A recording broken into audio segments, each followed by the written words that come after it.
I'm continuing, well, not continuing to see it, but we will continue to see them try to expand. Sorry about that, that's me cutting down our trees. Oh my god, that's loud.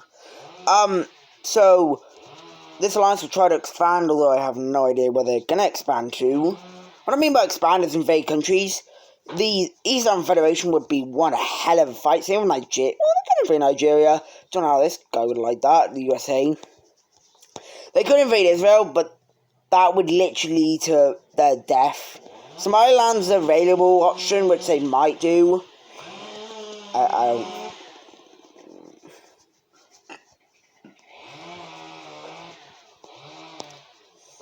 But in the last video, we also trying to explode into a civil war, which will be ending in this video, as well, China's gonna full on collapse. By the way, I don't think I said this, but Taiwan and the Democratic Rebellion in China, they're gonna unite after this if this rebellion wins, which will most likely happen because the communist side of China's just collapsing. They continue to make gains against the Chinese, and the Chinese armies, they trying their best to stop this. They do try to push down by Vietnam, which is an area where I think Vietnam sends supplies into. So they push back around here, but that doesn't go very well. As the Democratic side doesn't really care about that. That's not very important land. Well, it is, but that's not very important land because they're now trying to push up the coast to try and capture Shanghai, as well as eventually Beijing. This goes well until the Chinese army says nope, and that stopped until US equipment starts thriving. China is going to try and push back Tibet, but I have no idea why they're doing this. They push back around India's border. And at this point in the world, everyone's kind of like, China's just collapsing. This is not, like, China was already destroyed, but they are now fully destroyed. Pushing back Tibet isn't even important to China. This is mostly just reserves doing this. Tibet pushes back because these reserves are forced to fight over here, because Shanghai is nearly captured. Xinjiang is gonna push around by Mongolia to, I don't know, get land. Xinjiang's probably the weakest rebellion here, and I'm only saying that because Tibet is actually pushing for independence in real life. So yeah, China's really just collapsing right now.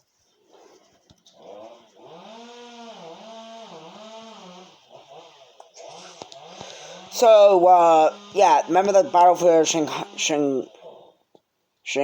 Well, yeah, the Democratic Rebellion just encircled that area, and it's gonna collapse. There's a lot of Chinese armies here. I'd say around 200,000 men are here, which is gonna lead to them surrendering, and that's gonna pretty much lead to China's defeat. As we see another rebellion take place, which is gonna be massive. This rebellion is a communist rebellion inside of China, and this is literally just, China's dead. This is going to end this is going to end the Chinese government, and China's going to collapse, ending China. And straight after this happens, the world realizes that this is a lot of land up for grabs, especially the Manchurian part. The Democratic Rebellion starts to rapidly push in with their military, and they are even able to capture Beijing, which that's gonna basically make them win. While they're doing this, they also begin their invasion of this communist party, because, well, it's communist, they don't want it. So this is a very weak party, so this side's gonna find relatively easy pushing in, as well as pushing up around this area. Tibet and Xinjiang and it.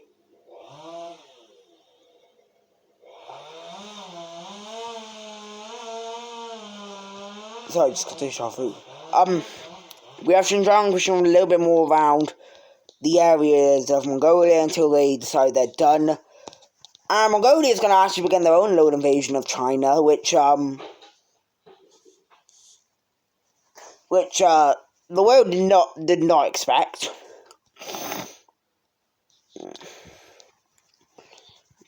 I don't know which colour to use, this will be good. So we have Mongolia sending troops out. I'll just quickly draw that up.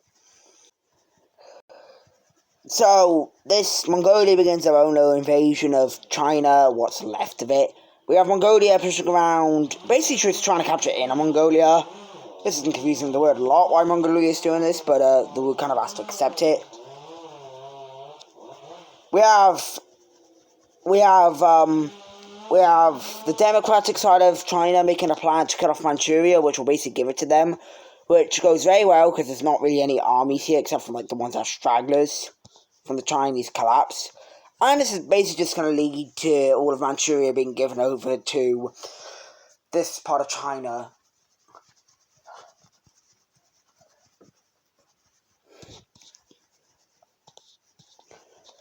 The Democratic Party is able to take over the rest of China, which is, that's fine. Nobody really cares because they're probably going to get destroyed by the Democratic part.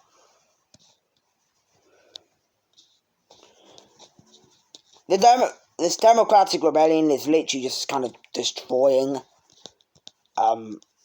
It's basically destroying this rebellion. There is fight. This rebellion is holding the ground, but it's not enough.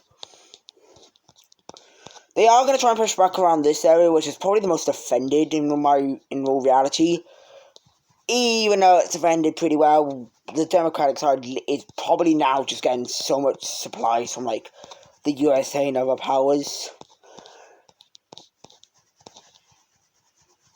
Democratic side makes a plan to cut off a chunk of this area by Myanmar, which at this point Myanmar is kind of dead. The government, they're still there, but they're kind of collapsing.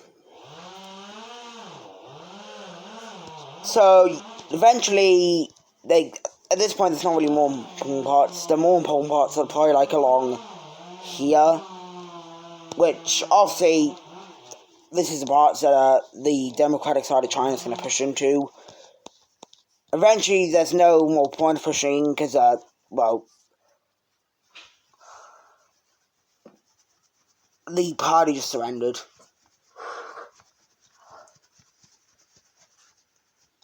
So let's take a look at this massive peace treaty between all of China, basically.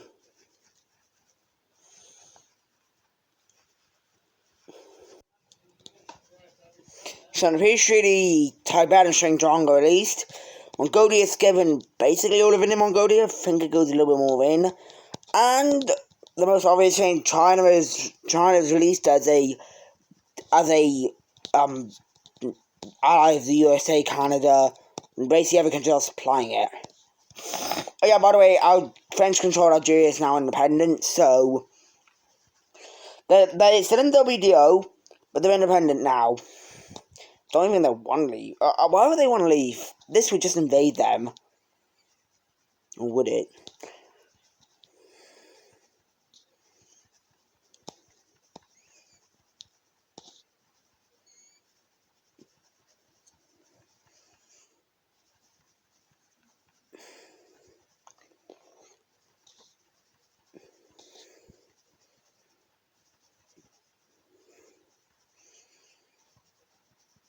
What am I on?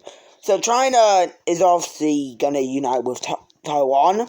But before they do that, they're going to join the PDO, which is probably going to make it nearly the strongest alliance in the world.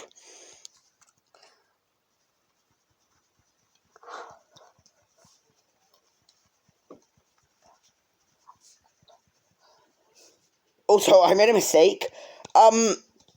North Peru was CSTO. It's fine. I made a mistake. It was an honest mistake because this is still a new map. Wait, what?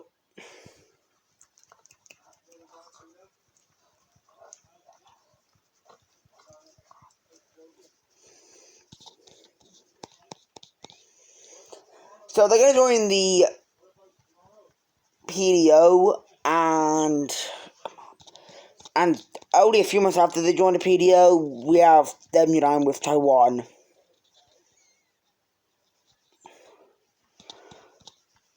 And just like that, the People's Republic of China is now united. Was it PPC?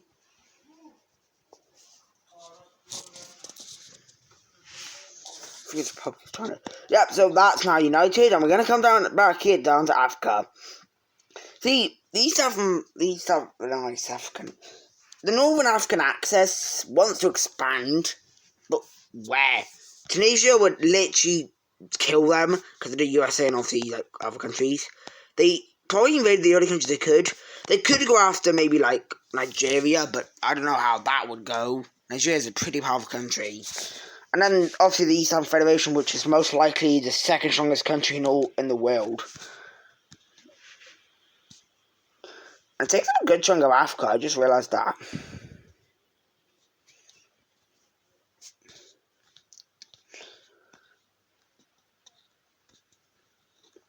They could invade Somaliland, but I don't know if they would want to do that. Obviously, there's Arabia and Turkey you can invade, but no. So, they're kind of stuck. Unless something happens. Russia doesn't want to join the alliance, and Russia is actually kind of being like... Russia's now struggling a lot. Ukraine is trying their best to get back these areas, although Russia's like, no, because that's more Russian populated.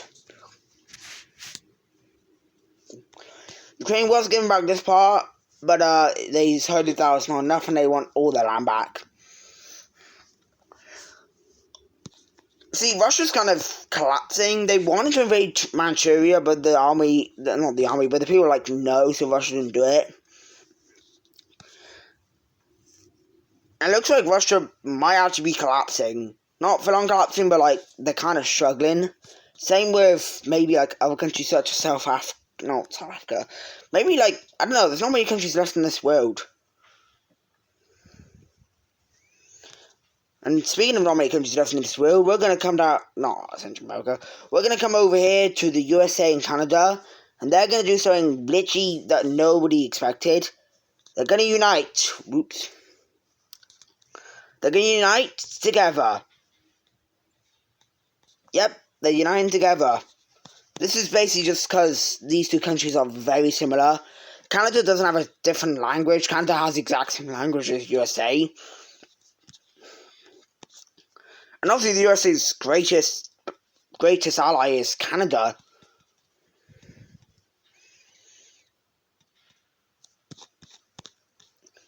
So yeah, we have Canada and the USA uniting to basically form the North American Union, but I don't think it really is North American Union in reality. They're still missing like all the Central America, Mexico, and the Caribbean.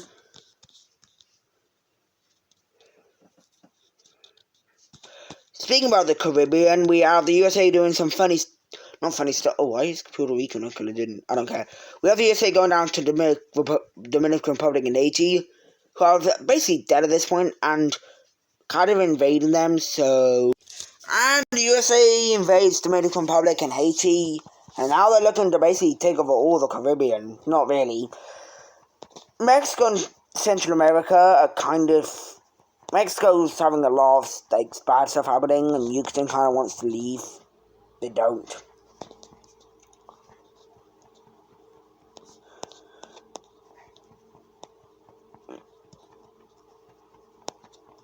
But we do have something interesting happening down here in Central America.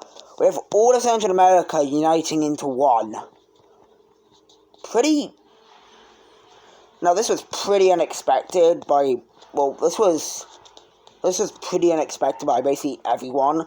But, I know the languages here are very different. Well, that is not.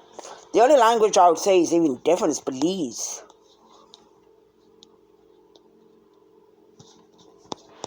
So, it begins with Honduras, Nicaragua, Costa Rica, and Panama. Eventually, we do have Belize joining it. Not Belize, Guatemala joining it. They saw no problem with this. Belize is like, sure, we can join. And the only country left that hasn't joined, it kind of makes sense, is El Salvador. they don't like this because of Honduras, obviously. But eventually they get a new leader who's like, oh yeah, I'm all for the Central American thing, and just tries to unite with it. So yeah, Central America's now united, and the countries in the Americas is lessening like crazy.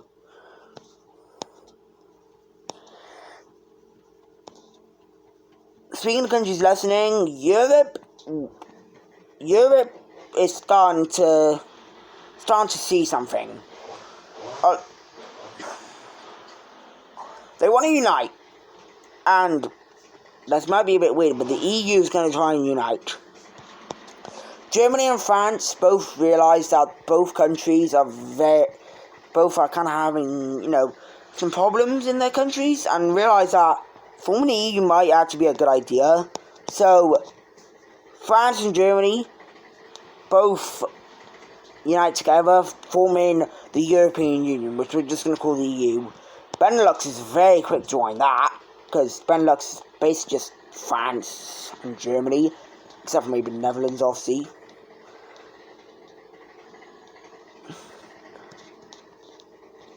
Czechoslovakia decides that this is probably better for them to join than being united together.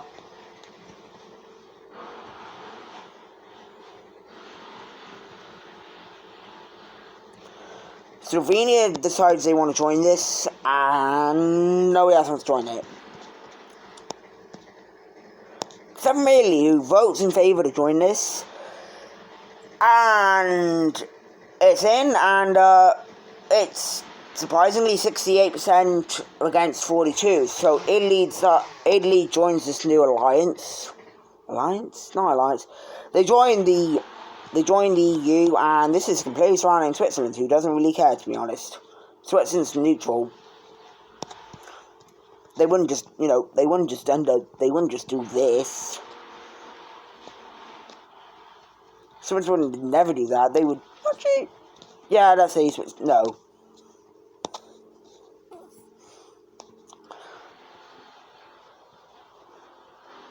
Now we're gonna come down over to here to Africa, where we have a new country joining. This this Northern African Access. South Africa joins it.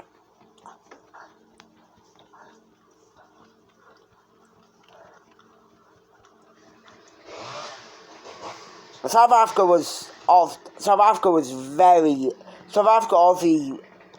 didn't want to join this alliance. I never mentioned it because obviously it would spoil everything. But right after South Africa joins this alliance, they declare war on Zimbabwe and Mozambique. So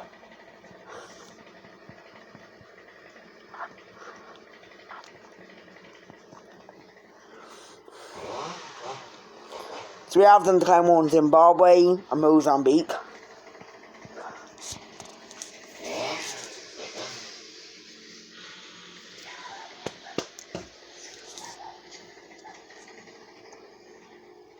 And it's going to go as you probably think it will.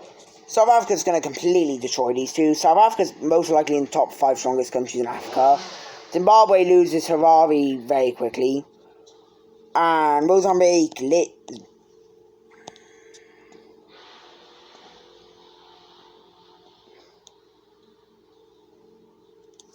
Mozambique's capital is literally right here, so Maputo's literally lost within the first day. Not really, but yeah. If it isn't obvious, Mozambique and Zimbabwe have no chance. They both surrender, but I'm not bothering to cut it in. So let's take a look at this piece treaty. So South Africa fully annexed Mozambique and Zimbabwe, and the East African Federation is becoming very, very, they're kind of being surrounded basically on every single side except for Angola and Nigeria. Might be obvious what's going to happen to them next episode, because this is the end of this episode. Really hope you enjoyed this one. This was a pretty eventful one.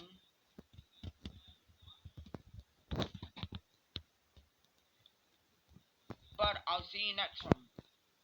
Bye.